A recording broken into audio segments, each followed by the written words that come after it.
Hello there, I'm the serial plagiarist, and as the festive season is coming up, I was commissioned to do a certain Christmas movie. A movie with two actors you'll probably easily recognize if you watch my channel. Arnold Schwarzenegger and Jake Lloyd. Yeah, that's right, Jake Lloyd's in this movie. And this was probably his most notable role as a child actor before the Phantom Menace, and before he quit acting. What happened to Jake Lloyd is tragic, and what he's done since isn't very inspiring, but point is, this is what Jake Lloyd was in before the Phantom Menace. It was actually kinda interesting seeing him in the film that also starred Arnold Schwarzenegger. Now, I am a Terminator fan, but I haven't taken my time to see a lot of the other shit Arnold was in, like Predator, Total Recall, Last Action Hero, etc. He was probably in a lot more, but at least I get to see him in this movie, especially around Christmas time. I didn't know what to expect when I sat down to watch this movie, but it was a pretty decent movie. Apparently critics didn't think very highly of this film, but professional critics are the biggest dumbasses anyways, so I wouldn't factor their opinion in much. Like, how many critics do you think praising the shit out of The Last Jedi do you think actually cared about the mythos and the lore of Star Wars? None of them, that's what. Always make your own opinion and not leech off what the mainstream critics say, because they're probably dead wrong anyways. Jingle All the Way has Arnold play a dude named Howard, who is established as a workaholic father who works the shit out of his job to earn money for his family. Jake Lloyd plays his son Jamie, and I'd say the opening of the film is pretty solid. We get a fictional film within the film that sets up the main MacGuffin more or less. Turbo Man. Turbo Man is this fictional superhero that is intentionally cheesy for the sake of it, and basically Jamie sees a commercial on television for a Turbo Man action figure. The opening of the film shows how Howard is overcome with work, and by the time he's able to leave, he's stuck in traffic, and he's going to be late to see his son get a color up in karate. He's actually so desperate that he violates traffic laws, although he's stopped by a police officer, and all it ends up doing is wasting more time. And that's where he ends up missing the karate ceremony. There's also this character Ted, who is the divorced father of Jamie's best friend, and is basically just a fucking creep for the sake of it. It's implied that he slept with a lot of single mothers, I think, and he wants to hook up with Howard's wife Liz. Something sort of weird is that he's sort of just there to kind of sexually harass Liz, but it doesn't really add anything to the movie. When I saw this film, I thought Ted was going to be the villainish character, or a rival of Howard, and he sort of is, but when it comes to the film's main conflict, he's not the guy. That's another character. Anyways, Howard misses the karate class, and he's forced to explain to Jamie why he's always absent. And yeah, he ends up making a promise to Jamie that he'll end up getting him a Turbo Man action figure. So despite this whole thing being over a stupid action figure, the symbolic goal is to not let Jamie down for the millionth time in a row.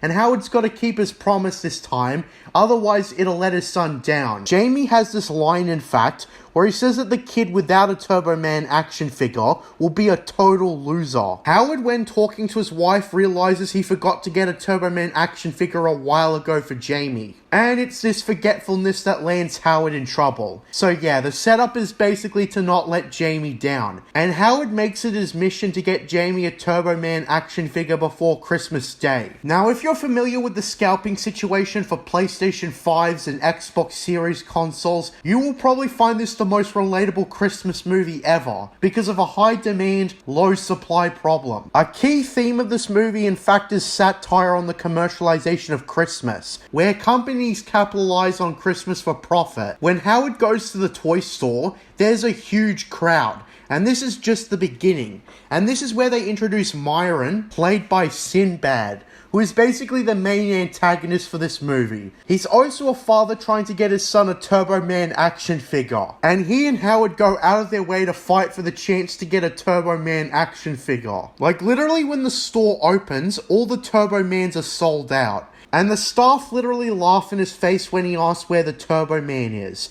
They tell him that the last one was sold to a woman of a particular description, but when Howard tries to talk to the woman, she drives off in fear.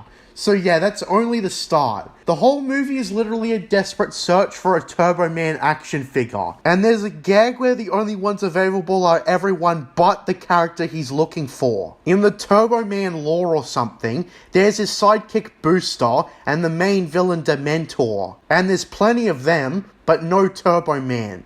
There's a montage of Howard just going to store after store and not getting anywhere. Eventually he comes across a raffle from one store in a shopping mall, and he's so desperate to get a Turbo Man that he fights with Myron to get it, and he ends up fucking around a kid's playground and gets smacked by some mothers and being called a pervert due to desperation to get the lottery ball from some girl who puts the ball in her mouth. A shopping mall Santa then tells him he knows where to get a Turbo Man action figure, along with this midget, and yeah, this actually only leads to more shenanigans. And keep in mind, the whole movie is like this. Desperation to get a Turbo Man action figure and ending up empty-handed. Turns out this shopping mall Santa works in a counterfeiting Christmas gift ring and gives Howard a Turbo Man action figure, getting him to cough up $300, which Howard reluctantly pays, and turns out the Turbo Man's a fake. To be honest, the bullshit the shopping mall Santa comes up with is kind of funny. When Howard presses the Turbo Man figure's voice button, it's all in Spanish, and the shopping mall dude makes the excuse that it's the multilingual version. Fun and educational. And Howard pulls it out of the box and it falls apart immediately.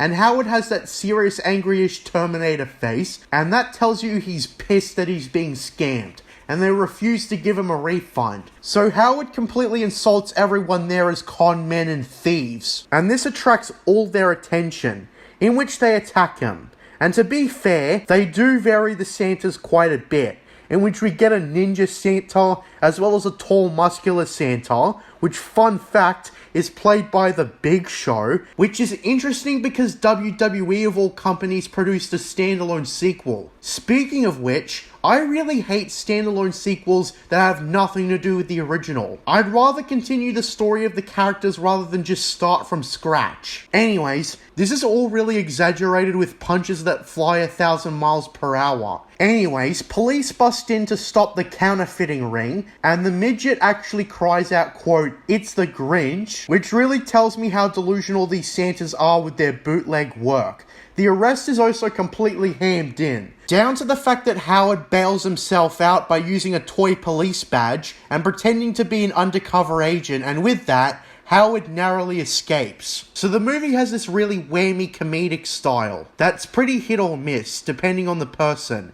In the next scene, Howard tries to call home to tell his wife the truth, but Jamie picks up, and Howard out of frustration yells at him when he refuses to put his mother on the phone. There's this setup for a Christmas parade, in which, you guessed it, Turbo Man's going to be there. This is where a mopey Howard sits down, just about having given up all hope, in which Myron comes in again, and he keeps entering the film at random points. He relates how his dad failed to get him a Johnny 7 OMA, which according to Wikipedia was a popular toy of the 1960s, and it was basically a multi-usage toy weapon. It does look like a really cool toy, to be honest, and it's a shame they don't make them anymore. There's this really funny moment where Howard sees his son in Myron's place, drinking the alcohol or whatever. Is this supposed to be foreshadowing to Jake Lloyd's later life or something? This down-to-earth conversation doesn't last long, as they both hear over a radio that the first person to call into the station, listing the name of every one of Santa's reindeers, will win a Turbo Man action figure. So the two fidget at each other for the phone in the cafe, and the phone gets disconnected before Howard can list down all the reindeers. So he, along with Myron, rush over to the radio station.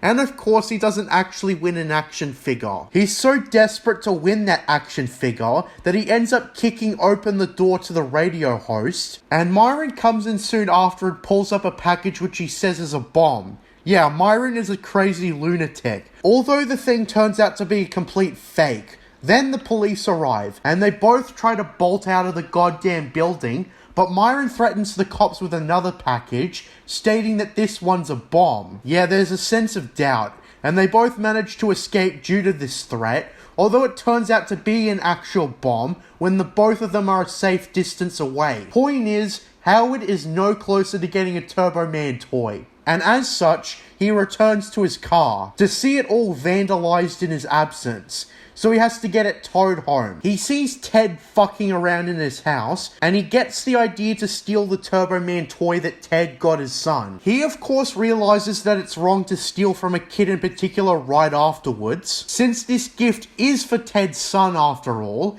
and then he gets chased by Ted's reindeer, established earlier in the movie, who chases him across Ted's house, in which the fire alarm goes off, and Howard is caught red-handed trying to steal the Turbo Man action figure.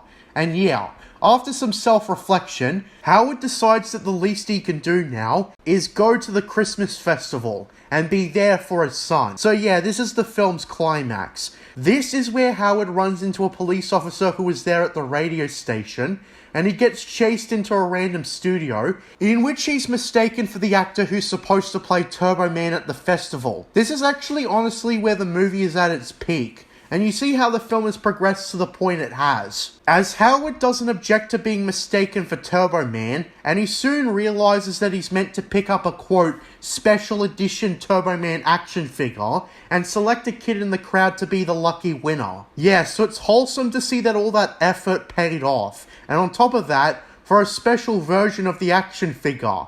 Believe me, I get the value of that. Yeah, it's that moment where Howard finally gets to not let his son down.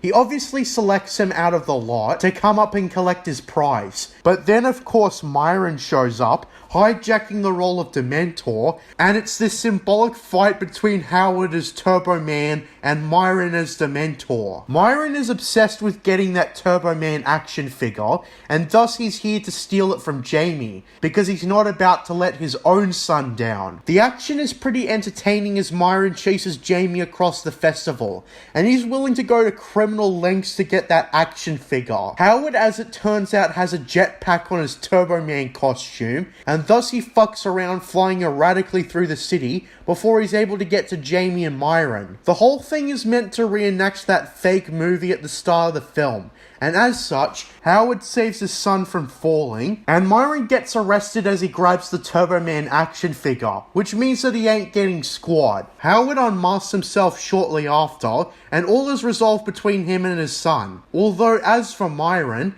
turns out that despite him getting arrested and probably going to serve some prison time, he doesn't leave empty-handed, as Jamie decides to ultimately give Myron the Turbo Man action figure to give to his son. And yeah, Myron, despite being a lunatic, kind of won in the end. Howard of course questions Jamie about his decision, and Jamie remarks that he doesn't need a Turbo Man action figure if he already has the real-life Turbo Man at home, his father. And yeah, that's the film. Ted, during all this after being rejected by Liz, bolts when he sees that Howard is Turbo Man. And basically, that's the end of the film. There's an end credit scene where Howard realizes last minute that despite doing everything for Jamie, he forgot to give Liz a present. And that's the end. So in conclusion, I don't think this film is for everyone. It has a specific appeal, and I think the satire on Christmas commercialization is pretty clever. This film's humor is going to be hit or miss depending on the person. I'd say I give it a 7.5 out of 10. Not an absolute classic of a Christmas movie, but it's a solid film that has that classic Christmas spirit, and it sure as shit reminded me what Christmas is all about. Despite the exaggerated scenario, it is very relatable in regards to something like the PlayStation 5s and the Xbox Series consoles selling out, and how the scalpers ruined Christmas for mostly everybody who wasn't there minute one to pick up a console. I believe the supply has caught up now, but seriously, I don't want to repeat of that situation ever again. The film was apparently based on toys selling out, and that was the inspiration. But you could apply this to multiple different things at Christmas time. The film does have heart with the dynamic between Howard and Jamie, and hey, I don't have any complaints about Jake Lloyd's performance in this movie. He plays the role of a normal kid with resent for his father's absence quite well. It's not that different from how he was in the Phantom Menace actually. It gives off the same vibe, which makes me conclude that the thing that people didn't like about young Anakin was that he was a portrayal of the guy who would become Darth Vader. It's this whole misconception that seeing Anakin as a kid takes away from Vader's menacing demeanor. But of course, people who say that don't understand who Vader is. Just like how I saw Hayden Christensen in something that wasn't Star Wars, and thereby I know he's a good actor, I can say the same for Jake Lloyd, although Jake was less prepared for backlash. Hayden Christensen and one of the many actors could probably deal with it better, but Jake Lloyd was like 10 or 11 when the Phantom Menace came out, and I think he just got judged for that one role, and people had no care to look at anything else he was in. I am highly against the Razzies, because they nominated Jake Lloyd and Ahmed Best for the award, and it pretty much shit on both of them. Even though for Jake Lloyd in particular, he was a kid. Yeah, I think select prequel haters went way too far. But with that being said, that's my take on this Christmas film, as well as one of Jake Lloyd's earlier roles, because it was really interesting to see him in this. I'm JJ Plagiarisms, and until next time, what are stories but mystery boxes? Under the mountain, a golden fountain, where you pray